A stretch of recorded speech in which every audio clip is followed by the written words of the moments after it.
Here is what a man had in his pockets on the 18th of October, standing in his own driveway at 10 minutes past 11 at night, in the rain, in Coos County, New Hampshire.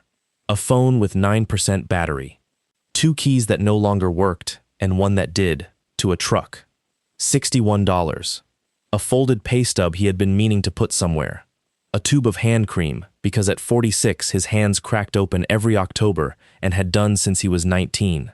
A cough drop. And a small brass fitting, about the size of a thumbnail, that he had taken off a steam trap that afternoon and put in his pocket the way men in his trade do, so they remember to order the right part. That is the entire inventory. That is what Harlan Vesey owned that he could reach, on the night his wife's family decided he was finished. Nathan here.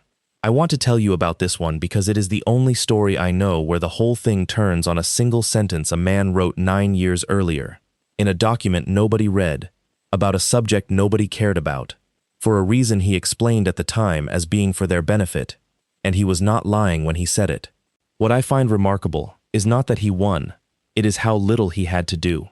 He wrote 1 page, he mailed it, and then he did the hardest thing in this entire story, which is nothing at all, for 60 days, while the phone rang. Harlan Vesey had been a millwright at the Ashuelot Craft Mill for 19 years and the union steward on second shift for 13 of them. Those are 2 different jobs, and I want to be clear about what each one is, because the second one is the whole story. A millwright is the person who keeps enormous rotating machinery from destroying itself. In a paper mill, that means the beaters, the refiners, the dryer cans, the pumps, the reels, the steam system, miles of pipe-carrying steam at pressures that will take a man's leg off if a fitting lets go. He aligned couplings with a dial indicator to 1/1000th of an inch. He rebuilt gearboxes the size of a chest freezer. He knew, by sound, from 100 feet away, when a bearing was 2 weeks from failing. The steward's job is a completely different animal. A union steward is not a hero and is not a lawyer. He is the person who reads the contract. That is it. That is the job. When a supervisor tells a man to do something the contract does not allow, the steward is the one who has read the words and can say, calmly, in front of everybody, what the words actually say. Harlan had filed and argued somewhere north of 300 grievances in 13 years. He had won most of them. He had won them because he was patient, because he never raised his voice, and above all, because he read documents the way other people watch television, completely, slowly, and to the end. He was not a clever man in the way people mean when they say clever. He was slow. He asked the same question 3 times. He was famous at the mill for stopping a meeting cold and saying, "Read me that line again," and then sitting in silence for 30 seconds while everybody waited. He had married Roselle Prunier when he was 29 and she was 26, and he had married her whole family with her, which in Pelham Notch was not a figure of speech. The Pruniers were the kind of family that runs a small town without ever holding office in it. Gaston Prunier had come down from Quebec at 19, worked 31 years in the mill's maintenance department, and spent every dollar he did not need on buildings. Not big buildings, 6-unit walk-ups on Blaine Street, a duplex behind the Catholic Church, a 12-unit that had been a shoe factory boarding house. By the time Gaston was 60, he owned 26 rental units in a town of 4,000 people, and every one of them was full, and most of the people in them worked at the mill. Gaston himself was, and I want to say this clearly because it matters at the end, a decent man. Not a warm one.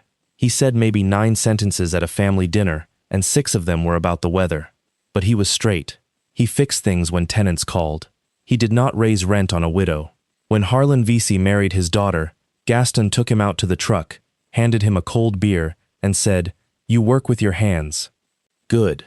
Nobody in this family does anymore. That was the entire welcome speech, and Harlan thought about it for 17 years. The rest of them were a different proposition. Yvette Prunier, Gaston's wife, ran the family the way a chairman runs a board. Through consensus she engineered beforehand.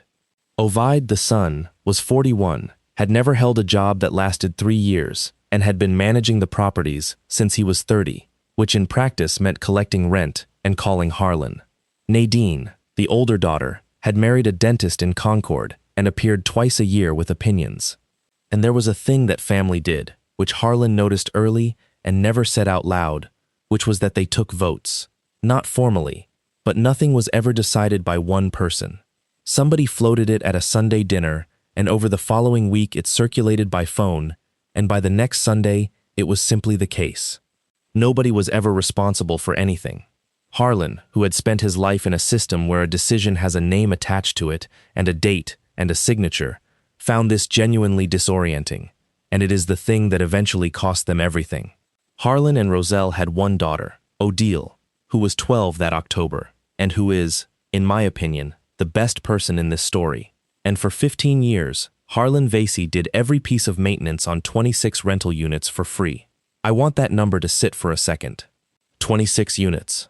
Boilers, roofs, frozen pipes, ice dams, a sewer line under Blaine Street he dug out himself in March, the electrical service on the 12 unit that he replaced over 3 weekends with 2 guys from the mill and a case of beer. Nobody paid him. Nobody offered. It became, over years, simply what happened when something broke. Ovide called Roselle. Roselle told Harlan, and Harlan went. He did not resent it. That is important. He liked fixing things, and he liked the tenants, who were mill people, who were his people. What he resented, quietly, for years, in a way he never once brought up, was the way it was described at those Sunday dinners. It was never work. It was Harlan puttering. It was, we're lucky he's got nothing better to do. 9 years before the October in question, the Pruniers formed a company. The reason was ordinary. Gaston was 69, he owned 26 units in his own name, and a lawyer in Berlin told him that if he died holding them personally, the estate would be a nightmare, and the transfer taxes would be worse. Put them in a limited liability company, the lawyer said. Make your children members. It will pass without probate. The lawyer drafted the deeds. He did not draft the operating agreement, because Ovid, who had recently discovered the internet, said he could get one for $39, and it would be the same thing. So on a Tuesday in February, at Gaston and Yvette's kitchen table, 5 people sat down to sign the founding documents of Prunier Holdings LLC. Gaston, Yvette, Ovid, and Nadine were members. Gaston, Yvette, and Ovid were the 3 managers, which under New Hampshire law meant they were the only people who could bind the company, sign a deed, take a mortgage, sell a building. Harlan Vasey was not supposed to be in the room. He was there because he had driven Roselle. And there was a problem, which was that the company needed a registered agent, a named human being at a physical address in the state who receives legal notice on the company's behalf.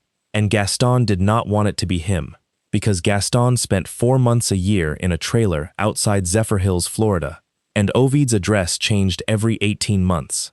Yvette looked around the table and said, Harlan's never going anywhere. That is a real sentence that was said about him, in front of him, and everybody laughed, and Harlan laughed too, and that is how he became the registered agent of Prunier Holdings LLC. And then, because it was a document, he read it.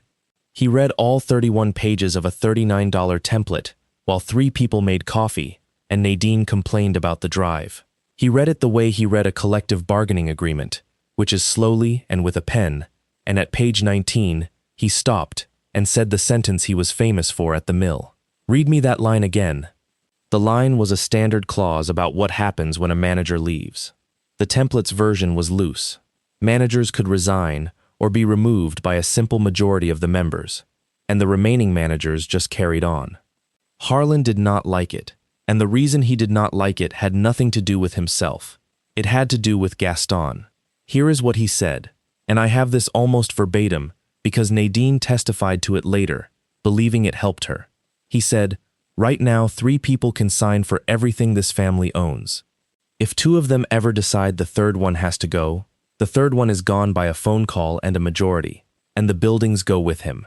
He said, Gaston is the reason all of this exists, and Gaston is going to be the oldest person in this company for the rest of his life. He said he would want, if he were Gaston, for it to take everybody agreeing, so they changed it. Harlan wrote it out in longhand on a legal pad, and the lawyer's paralegal typed it into the template 2 days later without comment, because it was, frankly, a perfectly normal clause that shows up in serious operating agreements all the time. Article 9, Section 4. It said 3 things. First, no manager may be removed except by the unanimous written consent of all members. Second, Any manager may resign at any time upon written notice to the company, effective on delivery. And third, this is the sentence. Upon the resignation, death, or incapacity of any manager, the company shall be dissolved and its affairs wound up, unless within 60 days thereafter, all remaining managers unanimously consent in writing to the continuation of the company and the appointment of a successor manager. Nobody objected. It sounded like exactly what Harlan said it was, which was a protection for Gaston. Everybody signed. The papers went in a fireproof box in Gaston's basement and were not looked at again for 9 years. And here is the part that makes me want to lie down on the floor. At some point in those 9 years, without a vote, without a meeting, without anybody writing it down, Harlan VC stopped being only the registered agent. It happened in the 5th year. Arndas. Gaston had a hernia operation and was in Florida recovering, and a roof had to be replaced on the 12 unit, and the roofer's contract needed a manager's signature, and Ovid could not be found for 3 days. Yvette called Harlan and said, "Sign it, you're on the paperwork." He said, "I'm the agent, I'm not a manager." And Yvette said, "And this is the single most expensive sentence anybody in that family ever spoke. So we'll make you one. It's a formality. Just sign the thing." So the paralegal in Berlin prepared a 1-page consent of members appointing Harlan VC as a 4th manager of Prunier Holdings LLC, and 4 people signed it, and it was filed with the annual report that year, and Harlan signed the roofing contract, and everybody forgot about it inside a month. Everybody except Harlan, who did not forget things that were written down. For the next 4 years, he signed maybe 6 documents: a boiler contract, a utility easement, an insurance renewal. He never used the authority for anything, never went to a meeting, never asked about the money. He was a manager of Prunier Holdings LLC, and the family thought of him the way you think of a name on an old form. Gideon Rampey came into the story 18 months before the locks. He was 53. He was not from Coos County, and he had spent 9 years buying working-class rental housing in 3 states through a company called Bellwether Northeast. His model was not complicated, and it is not illegal. You buy a portfolio in a mill town at a price the sellers think is generous. You do not renew leases. Over 18 months you empty the buildings, put in vinyl plank and quartz look laminate, and re-rent at 40% more to people who work remotely and want a view of the mountains. The people who were there before move to Berlin, or to Gorham, or in with somebody. Rampey was pleasant. That is worth saying because a lot of people expect a man like that to be obviously bad. He was a good listener. He remembered your kids' names. He drank 1 beer and left. He came to Pelham Notch because a broker sent him a spreadsheet. He met Roselle Vesey at the Rotary auction in April, where she was selling raffle tickets, which is a detail I did not invent and which I mention because I find it eerie. By June, they were meeting in Lancaster. By August, they were not being careful. I am not going to spend a lot of time on the affair because the affair is not the interesting part of this story, and Harlan Vesey himself, later, spent almost none of his time on it. But it changed the shape of everything, because it turned a business transaction into a family project. Rampey's offer for the 26 units, made formally in March of the following year, was $3,400,000. A broker in Littleton later put the portfolio's fair value, at that time, between $4.1 million and $4.3 million. Rampey's number was low by about $700,000, and the family took it in 9 days. And the reason they took it is that Roselle told them it was a very good number, and Roselle had become, over that year, the person in the family who understood the deal. Ovid wanted it because Ovid was owed $800,000 of it, and had been living for a decade on money that came in envelopes. Nadine wanted it because Nadine's husband's practice had bought a building in Concord at exactly the wrong moment. Yvette wanted it because Yvette had watched her friends retire to places with palm trees. Gaston did not want it. Gaston, who was 78, said no in October, said no in November, and said, at Thanksgiving, in front of everybody, "I bought Blaine Street in 1979, and I am not selling it to a man in a windbreaker." And then in January, Gaston was diagnosed with vascular dementia. Nobody told Harlan. He found out in March, sideways, the way you find out things, because he was replacing a sump pump in Gaston and Yvette's basement, and Gaston came down the stairs and asked him what he was doing there. and then asked him again 9 minutes later, and then called him Denise, which was the name of Gaston's brother who had died in 1996. Harlan sat on the basement steps for a while after Gaston went back up. Then he did what he always did, which was to be careful and slow, and to ask the same question 3 times. He asked Roselle. Roselle said it was a small thing, they were managing it. It was mostly in the evenings. He asked Ovid. Ovid said, "What are you? A doctor?" He looked at the closing calendar taped inside a kitchen cabinet. The purchase and sale agreement with Bellwether Northeast had been executed on the 9th of September. Deposit $200,000. Going non-refundable after a 60-day inspection period. Closing set for the 29th of November. And on the 14th of October, at a Sunday dinner, in a room containing 7 adults and 1 12-year-old, Harlan Vesey put his fork down and said the thing that got him locked out of a house. He said, "Gaston shouldn't be signing anything until a doctor says he can." The room went absolutely silent. He said it once more, differently, because that was his way. He said the deed at closing needs the managers to sign, and one of them is a man who called me Denis in March. And if a title company ever finds that out after the fact, this whole thing comes apart on all of you, and Gaston is the one who gets dragged into a courtroom. He was, and I want to be extremely clear about this, entirely correct, and he was raising it to protect them. Yvette said, "Nobody asked you." Nadine said something about how it must be nice to have opinions about money you have never made. And Roselle, his wife of 17 years, looked at her mother, not at him, and said, "He does this." Nobody argued with him. That was the thing that told him. In that family, an argument meant you were still inside. What happened instead was that everybody went quiet and pleasant and finished dessert and talked about the Patriots, and Ovid walked him out to the truck and said, in a voice like an apology, "You gotta let it go, bud." Harlan Vesey drove home understanding, in a way he could not have explained, that a vote had just been taken. He was right. Over the next 4 days it circulated by phone, the way everything did. The message came at 10:52 on the night of the 18th of October, while Harlan was still at the mill finishing a steam trap on the number 2 dryer. It was a text from his wife, and it said this: "We changed the locks and removed you from our family photo. You're not welcome here." I have thought about that sentence a great deal. What gets me is not the cruelty, which is obvious. It is the word our. 17 years, and a house he had reshingled twice, and the pronoun is our, and he is not in it. The family photo was real, by the way, and it is worth describing, because it tells you what kind of people these were. It was a big framed print taken at Ovid's 50th birthday. All of them on the porch of the Blaine Street building. Gaston in the middle, in a cardigan. It hung in the front hall. Somebody, and it was Nadine, it came out later, had taken it to a photo place in Lancaster and had Harlan digitally removed and the print redone, and rehung it. And the reason the whole thing became a story at all is that a 12-year-old came home from school, saw the new photo, went and got her phone, and sent her father a picture of it with 3 words. "Dad, look what?" Odile Vesey, 12 years old, best person in the story. Harlan got the message and the photo within 90 seconds of each other, standing on a steel grating in a room that was 104 degrees. Ozzie Frechette, the maintenance planner, said afterward that Harlan looked at his phone for about 20 seconds, put it in his pocket, and finished the steam trap. Then he washed up, changed out of his fire retardants, and drove home, and the truck key worked, and the house key did not.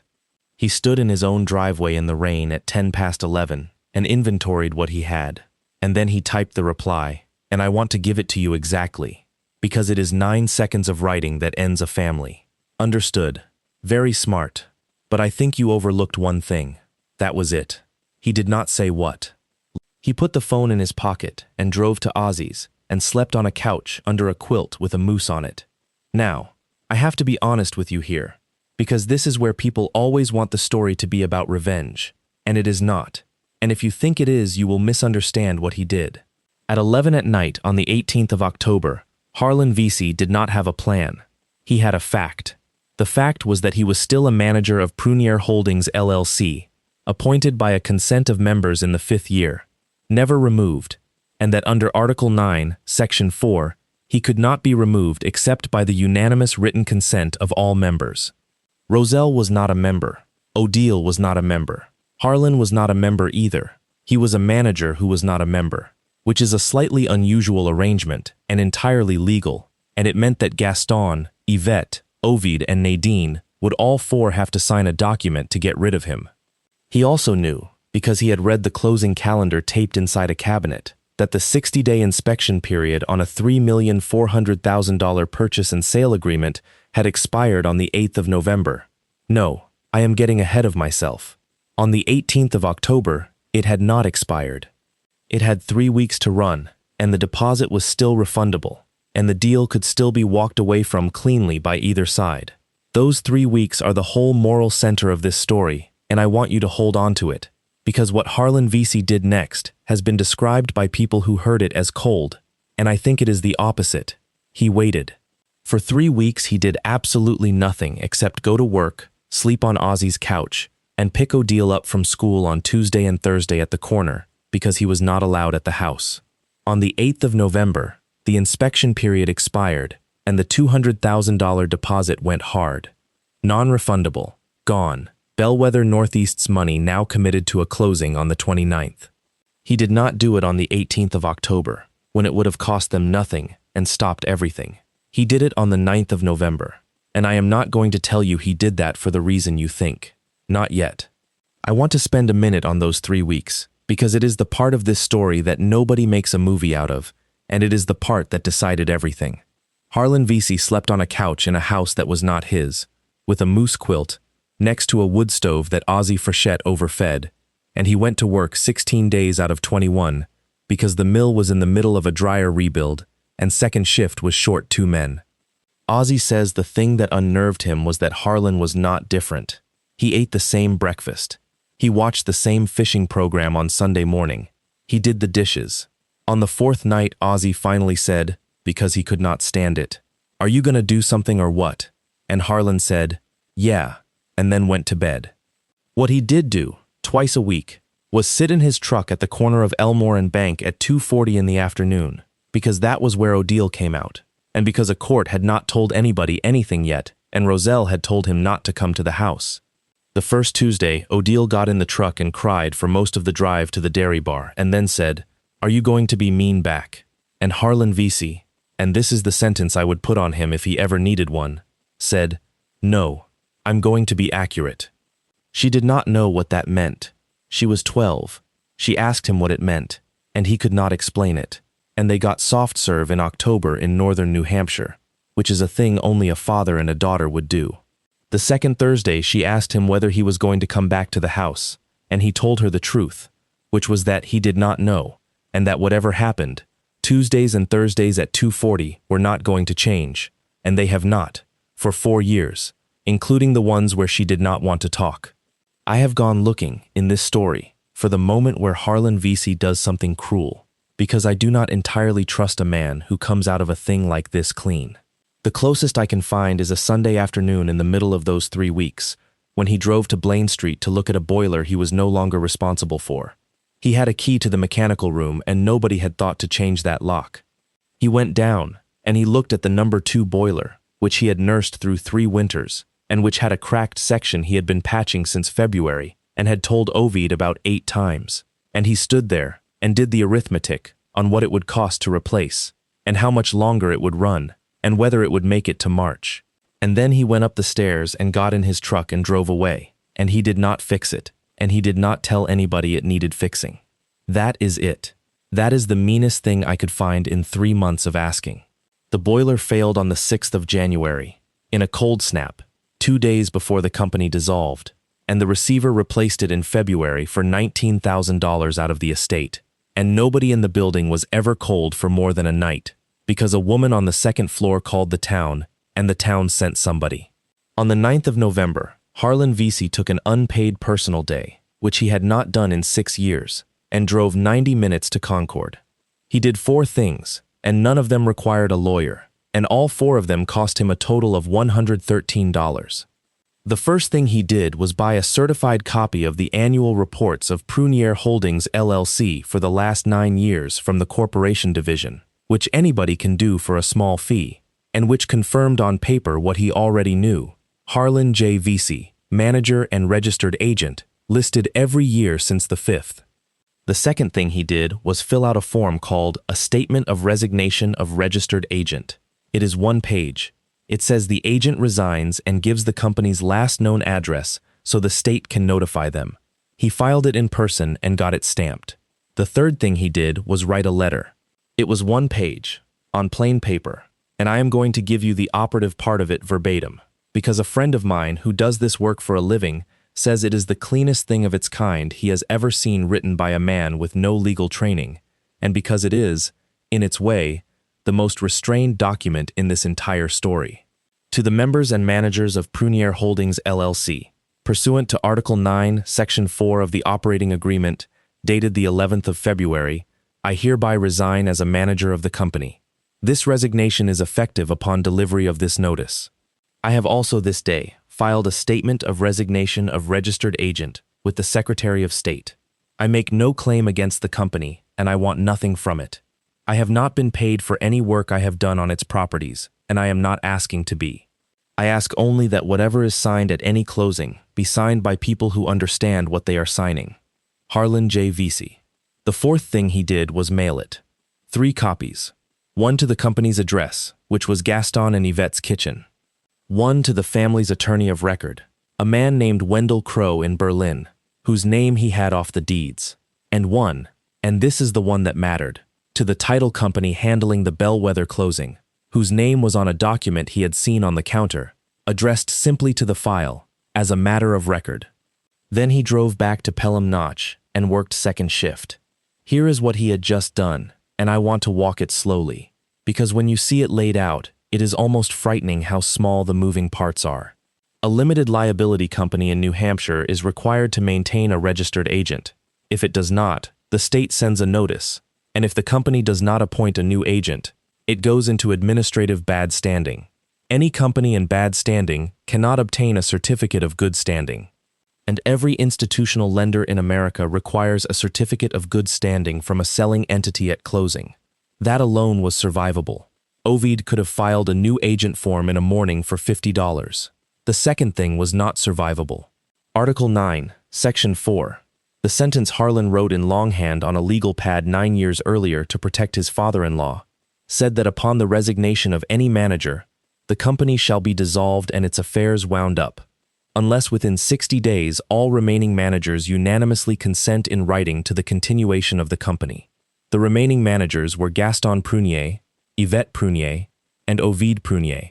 All 3 had to sign, unanimously, in writing, within 60 days, and one of them was a 78-year-old man with a documented diagnosis of vascular dementia, whose own family had been quietly working around his signature for 9 months, and whose incapacity, the moment anybody wrote it down or a doctor was asked, would itself be a triggering event under the exact same sentence. They were caught in a door that only opened one way. To save the company, they had to produce Gaston's signature on a legal document. To produce it lawfully, they had to be able to say he had capacity. And the instant they said that in writing, they had certified the capacity of the man who was also going to sign a deed conveying $3.5 million of real estate 20 days later, and they had done it in a document that would sit in the company's records forever. Or they could get a doctor's letter, in which case there was no unanimity, the 60 days would run, and the company would dissolve on its own terms. Harlan Vesey drove home, ate a sandwich in his truck outside Ozzy's, and went to work.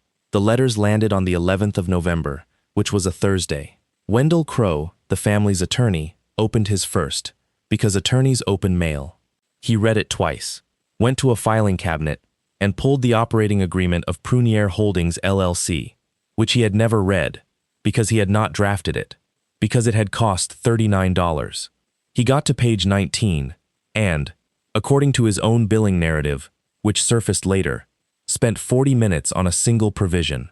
At 2:14 on the afternoon of the 13th of November, Wendell Crow sent an email to Roselle Vesey, Ovid Prunier, Yvette Prunier, and Nadine Prunier Lachance. The subject line was blank. The body was 2 sentences. We have a problem. Call immediately. He also, at 2:19, sent a separate email to Harlan Vesey, at the address on the letterhead of the Mills Union Local, because that was the only address he had. Harlan never answered it. He never answered any of them.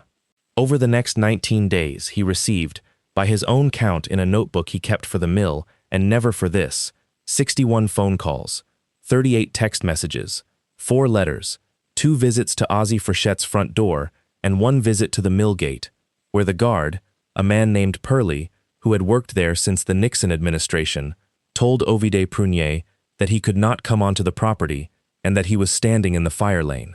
And the thing that made everybody insane was that Harlan was not hiding. He went to work. He got coffee at the same Irving station at the same time. He picked Odile up on Tuesdays and Thursdays. He was completely available and utterly unreachable, which are 2 different things, and which is a distinction I want you to hold on to, because it is the point of this whole story. Roselle's messages, in order, over 19 days, are a document of a person discovering something about herself in real time. They start furious. Then they are practical. We just need you to sign one thing. Wendell says it's routine. Then they are affectionate in a way she had not been in 4 years. Then they are about Odile. Then, on the 6th day, they are about the house, and about how she never meant the photo. That was Nadine. She had nothing to do with the photo. Then they are about how he is destroying her father. That last one is the one I want to look at, because it is a piece of moral engineering so clean you could put it in a museum. Harlan had said, out loud, at a dinner table, in front of 7 adults, Gaston should not be signing anything until a doctor says he can.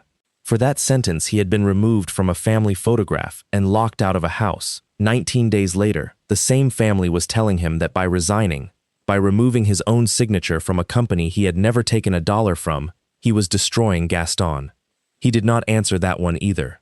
What was actually happening inside the family over those 19 days has come out in pieces, mostly through a civil filing and a deposition, and it went roughly like this. Ovid filed a new registered agent form within 4 days, which fixed the smaller problem, and everybody spent 2 days believing that was the whole thing. Then Crow explained Article 9, Section 4 to them on a speakerphone 3 times, in increasingly short sentences, and Yvette Prunier said what a great many people say when they meet a document for the first time, which is, well, we'll just change it. You cannot change an operating agreement retroactively to undo a resignation that has already taken effect. Crow told them that. He told them the only lawful road was 3 signatures inside 60 days, and that the 60 days ran out on the 8th of January.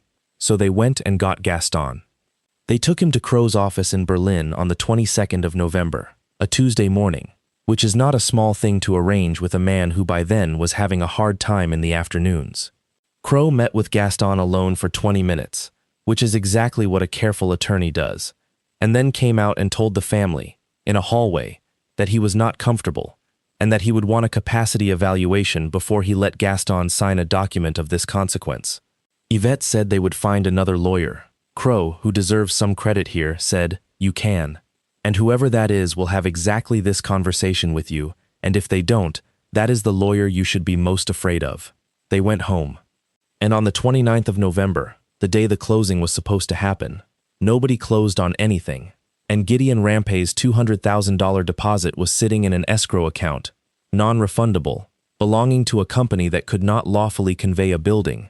I want to leave the family for a chapter and tell you about the 26 units, because a story about a document is not a story unless somebody's life is inside it.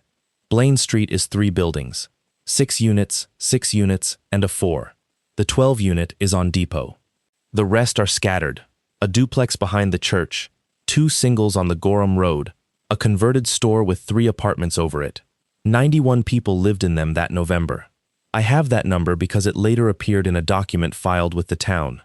Among them, a woman named Simone Duquette, who had been in the same second-floor unit on Blaine since 1998, and whose rent was, in that market, roughly half of what it should have been, because Gaston Prunier had raised it once in 22 years. 2 mill families, a retired school teacher, a young couple with a baby who both worked at the Dollar General on the State Road, 9 people over 70. Bellwether Northeast's plan for these buildings was in a document called a repositioning schedule that Rampay's own lender produced in discovery later, and it projected non-renewal of 80% of existing tenancies inside 18 months, and an average rent increase of 41%. Nobody in Pelham Notch knew that. The tenants had been told the buildings were being sold to a management company and that nothing would change. Harlan Vesey knew every one of those 91 people by name because he had been in their apartments with a wrench. And here is where I have to tell you something, and I have gone back and forth about whether it makes him better or worse, and I have landed on better. He did not do it for them, I asked, through the person who put me onto this story. And the answer that came back was that when he sat in his truck on the 18th of October, he was not thinking about Simone Duquette. He was thinking about a photograph with a hole in it. He resigned because a family that had used his hands for 15 years had taken a vote about him and not told him, and because the only piece of himself that was still in that company was his name on a form, and he wanted it out. The 91 people were a consequence. They were not a motive. I like that better than the version where he is a saint, because the version where he is a saint is not true, and because it turns out that the thing that saved 91 people from a repositioning schedule was one man declining to be used any further. Now, the 29th of November came and went. The 60 days ran, and in the middle of December, 3 things happened in the same week. The first, Gideon Rampay's attorneys, having watched $200,000 of their clients' money die in escrow, filed suit against Prunier Holdings LLC, and, individually, against Yvette Prunier, Ovide Prunier, and Nadine Prunier Lachance, for the deposit, for costs, and for what the complaint called fraudulent inducement, on the theory that the sellers had represented an ability to convey that they knew or should have known they did not have. The second, in the course of preparing that suit, Rampay's counsel took a deposition of Ovide Prunier, in which Ovide, trying to explain why his father had not signed, said out loud and on the record that his father had been diagnosed in January and that the family had handled his paperwork since the spring, which meant that every document Gaston Prunier had signed since January, including the purchase and sale agreement itself, executed on the 9th of September, was now, in writing, in a transcript of questionable validity. And the third, Nadine's husband, the dentist in Concord, having discovered that he was individually named in a lawsuit over a building in a county he had visited 9 times in his life, hired his own lawyer and began, in the sturdy tradition of co-defendants everywhere, explaining exactly whose idea everything had been. Wendell Crowe withdrew from representing the family on the 22nd of December, citing a conflict, which is what an attorney says when 4 clients start blaming each other. And on the 8th of January, at 12:01 in the morning, with no signatures having been obtained, Prunier Holdings LLC dissolved by its own terms, exactly as a millwright had written on a legal pad 9 years earlier at a kitchen table, to protect a man who was, at that moment, asleep in a chair on the other side of town and had no idea. A dissolved limited liability company does not vanish. It enters a phase called winding up, in which its only lawful purpose is to pay what it owes, sell what it has, and distribute whatever is left. It cannot do new business.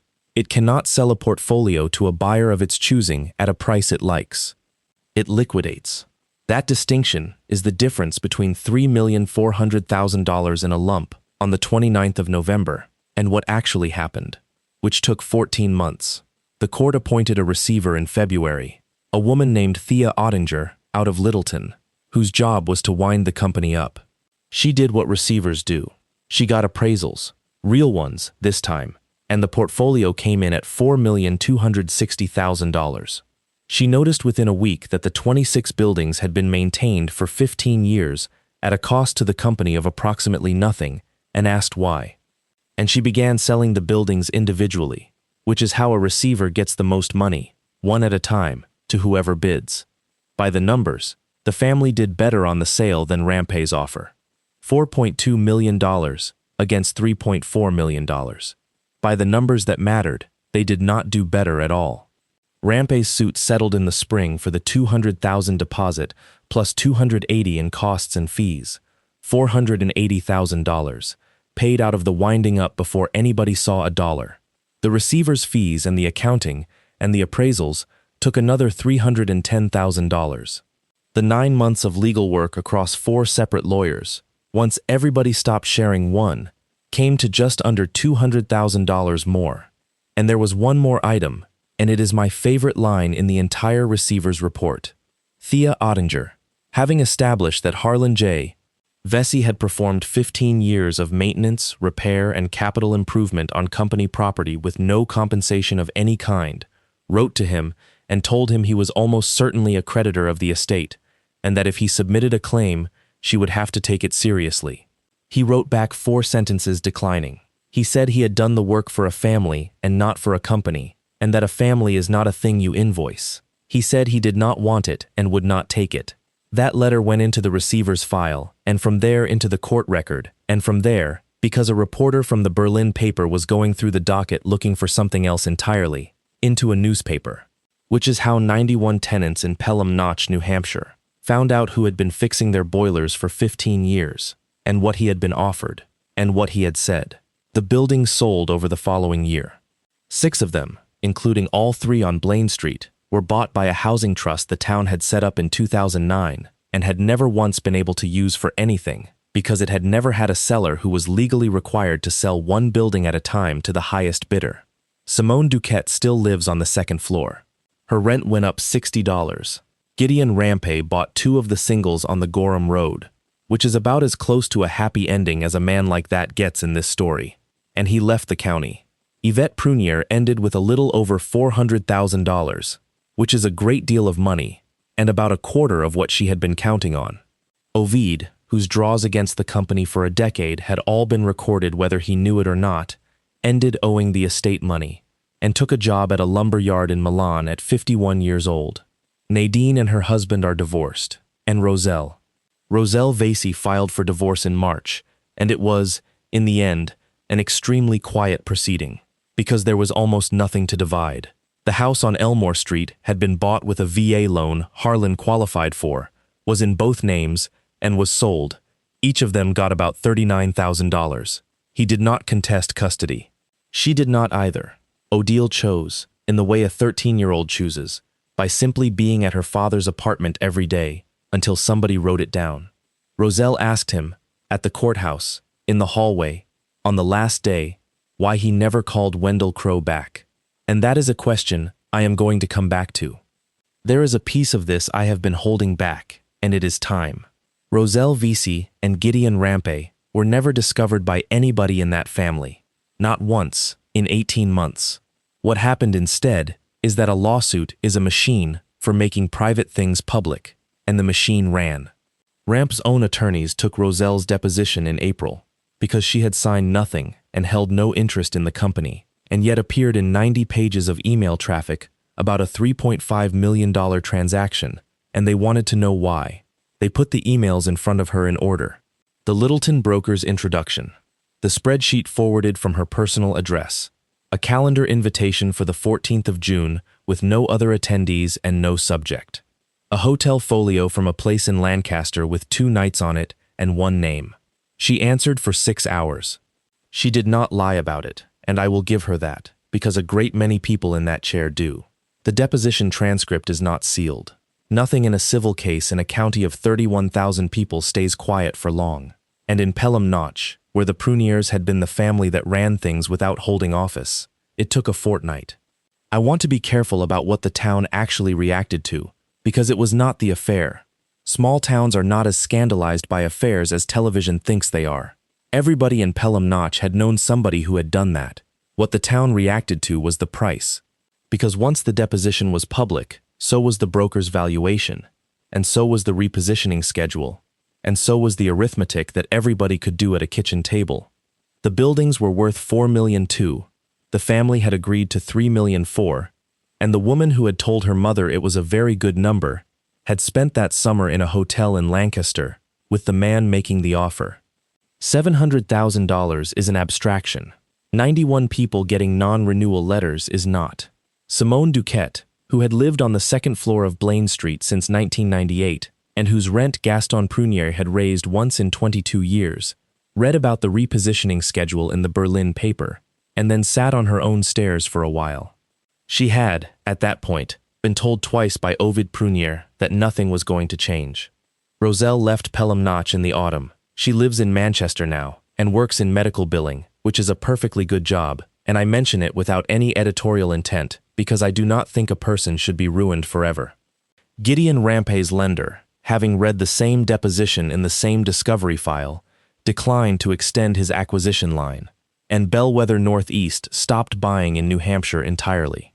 And Harlan Vesey, who by then had known about all of it for the better part of 2 years, because Ozzie Frechette's wife's sister cleaned rooms at the place in Lancaster, and had told him in the parking lot of a grocery store in August of the year before the locks, and he had said thank you and gone home and said nothing to anybody, never mentioned it. Not in a filing, not in the divorce, not to Odile, who found out at school, which is the one thing in this entire story he says he would do differently. I asked, through the person who put me onto this, why he never used it. He had it for 2 years. He could have detonated that marriage and that family at any moment of his choosing, with a phone call, for free. The answer that came back was 2 sentences, and it is not a noble answer, and I like it better for that. He said, "What was I supposed to do with it? It wasn't a fitting I could order the part for."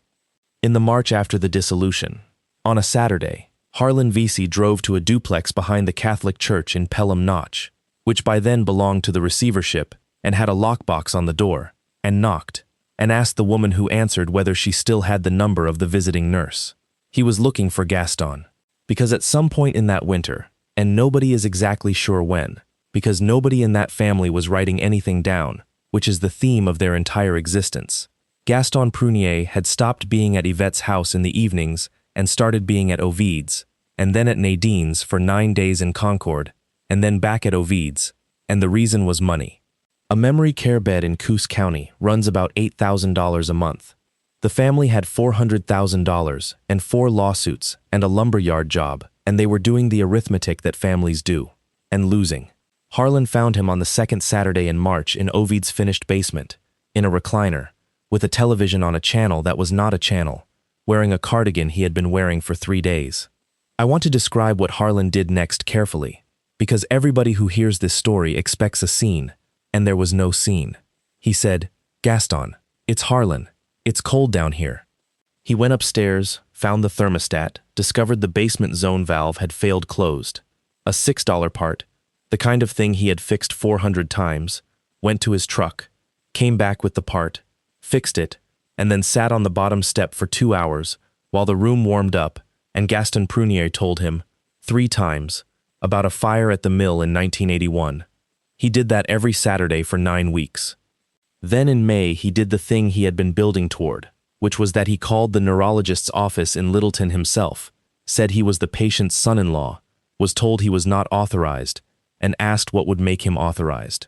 The answer was a durable power of attorney for health care, signed by Gaston, at a time when Gaston could understand it, which was gone, or a court-appointed guardian. So in June, Harlan Vesey, a millwright with a high school education and no money, filed a petition for guardianship of an incapacitated person in the Coos County Probate Division, in his own handwriting, on the court's own forms, for a filing fee of $230.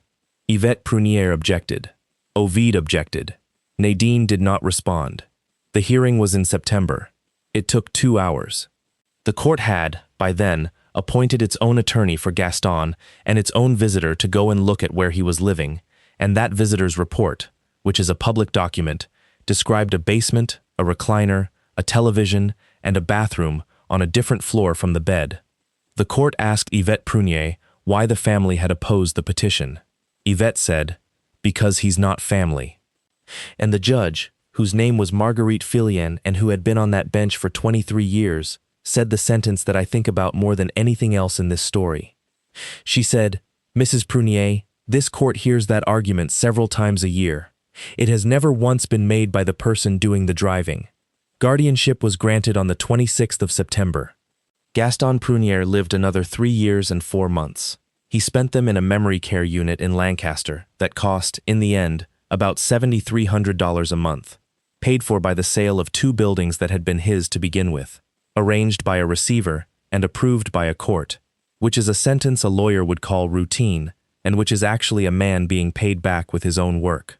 Harlan drove up on Saturdays. Sometimes Odile came. Gaston did not reliably know who either of them was after the 2nd year. Here is the part I have not been able to shake.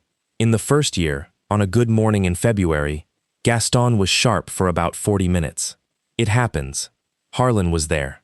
And Gaston looked at him and said, "Clearly, they sold Blaine Street." Harlan said no.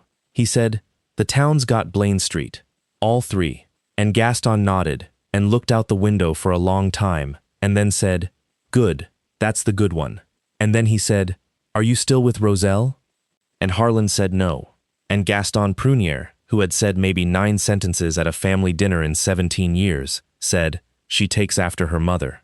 I'm sorry about that." That was the last conversation the two of them ever had that was really a conversation. Roselle sees him twice a year. Ovida has been 3 times. Nadine came once, in the second year, and stayed 20 minutes. Harlan Vesey is 50 now. He is still a millwright at the Ashuelot Mill, and still the steward on second shift. He lives in a 2-bedroom above a hardware store on Main, and he owns no rental property, no buildings, no company, and no shares in anything. Odile is 16 and works Saturdays at the same hardware store and has, according to a person who knows them both, exactly her father's habit of asking a question 3 times. He never got $1 out of any of it. He was offered one, formally, by a receiver, in writing, and he wrote back 4 sentences declining. And the phone call, the one Wendell Crowe asked for on the 13th of November, at 2:14 in the afternoon, the one Roselle asked about in a courthouse hallway 2 years later, was never returned, not once, not by voicemail, not by letter, not through a lawyer. Roselle asked him why in that hallway, and what he actually said, according to a person who was standing near enough to hear it, was 6 words long. He said, "There was nothing left to discuss." So here is what I have been chewing on since I first heard this. Everybody in that family was braced for a fight. That is what they were built for. They knew exactly how to handle a man who yelled, or hired somebody, or sat in a driveway, or told the town. A fight would have been a relief to them, because a fight is a relationship. A fight means you are still in the photograph, arguing about where you stand in it. What they had no procedure for at all was a man who read the paperwork, took his own name out of it, and then declined to have a conversation. There is a difference between being forgiven and being finished with, and almost nobody finds out which one they are until it is far too late to change the answer. Forgiveness is loud. It involves apologies and long conversations and somebody crying in a kitchen, and it is available for years, sometimes decades. It is a door people leave open a lot longer than they admit. Being finished with is silent. It does not announce itself. It does not answer a phone. You do not get told it has happened, because the whole nature of it is that you are no longer somebody who gets told things. 61 calls, 38 texts, 4 letters, 2 visits, and a man getting coffee at the same gas station at the same time every morning, completely available, utterly unreachable, because there was nothing left to discuss. If somebody in your life has gone quiet on you, and you are telling yourself they will come around, I would look very hard at what you did last, and at whether you took a vote about them without inviting them to it.